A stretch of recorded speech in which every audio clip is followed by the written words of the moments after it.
For the function 3 by z minus 1 plus 4 plus 5 into z minus 1 plus 6 into z minus 1 the whole square z equal to 1 is a simple pole, then its principal part is.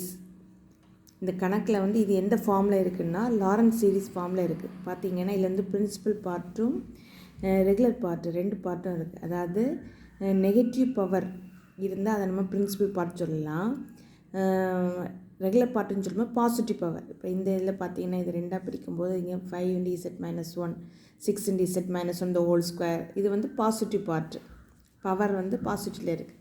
இங்கே பார்த்தீங்கன்னா இந்த z minus 1 மேலே போனால் z minus 1 the whole power minus 1 இது negative. அப்போது principal பார்ட்டுங்கிறது negative part ஆகும், negative power. Regular பார்ட்டுங்கிறது பாசிட்டிவ் பவர். இதில் என்ன கேட்டிருக்குன்னா கொஸ்டின் என்ன கேட்டிருக்குன்னா then it's principal part is, principal பார்ட்டுனா நெகட்டிவ் பவர். நெகட்டிவ் பவர் பார்த்தீங்கன்னா இங்கே என்ன இருக்குது 3 by z minus 1.